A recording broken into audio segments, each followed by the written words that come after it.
Congressman Adam Kinzinger joins us. Good evening, sir. Hey, Greta. Thanks for having me. You know, they're bragging about it. ISIS bragging about it in a statement. They called it a blessed invasion of one of the dens of infidels and vice in Muslim Tunisia. I mean, these are just, the most ugly, wicked, vicious people we could think of. Yeah, that's the best way to describe it. But it's especially frightening because what we've done is just stretch the frontier of ISIS once more.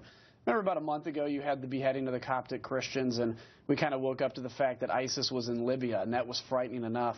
Well, now you have ISIS trying to make a move into Tunisia. Let's look at the good side of what's going on, though, in that Tunisia is a country that has survived the Arab Spring. They've had successful transitions to power, so now ISIS is going to target them.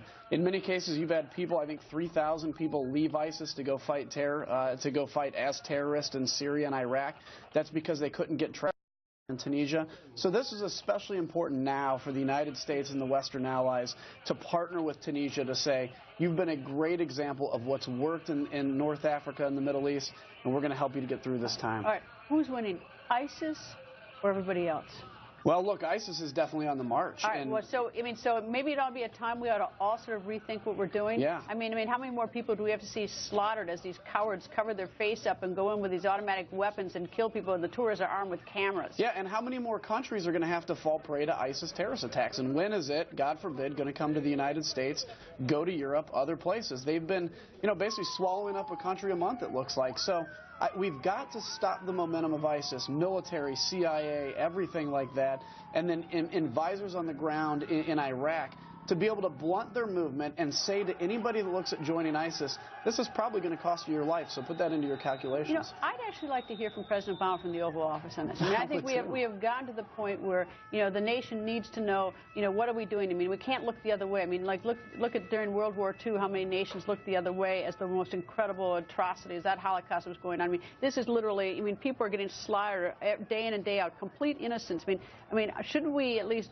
have a bigger debate about this? Yes. And shouldn't the president be leading that debate? Yeah, and I mean, just like you said, the Oval Office. When was the last time the president has had a solemn address from the Oval Office? Sometimes it's a podium outside in the White House, but the Oval Office has a special gravitas, and to be able to say, look, this is a huge issue. We don't have to look at the past and say he called him a JV team, but this is a huge issue. This is existential to the American people, to Europe, to everybody's way of life.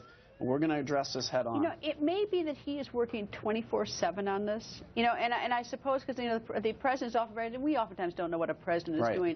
But I think there comes a time when the nation really does need to hear from the president. What story? What are we doing? We need to hear from him. Well, what did Ronald Reagan do so well? What was so great about George W. Bush the night of 9/11 was standing in front of the American people and communicating what we were about and what we stand for. That's where the president has a real opportunity. Look, I haven't been a fan of President Obama the last 6 years, especially his foreign policy too, but over the next 2 years he can hit the reset button and lead the American people into the fight against these Islamic jihadists, standing against the encroachment of Russia into Ukraine and Eastern Europe, and really say America is standing for something. I just don't know how many more innocents we have to look at being beheaded on these videotapes, or how many more tourists have to be slaughtered in a museum having they're there on vacation, probably save their whole lives so they can go on this vacation, and they get slaughtered like this. I mean, how many more of these do we have? I mean, how can we ignore this? I mean, this thing that bothers me is that it's not getting better. No, it's not. And this is where it's great for the American people to make their voice heard. You remember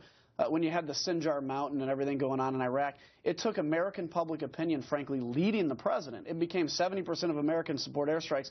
Then the president came out and said, we'll do some airstrikes. So it's important for people to have their voice heard. Call your member of Congress, call your senator, and write the White House and say, I'm worried. I should add, this is not an easy problem for any president or anybody. No. This is tough, but at least, we need to be talking more about it. Congressman, thank you. Nice to see you, sir. Yeah, I appreciate it.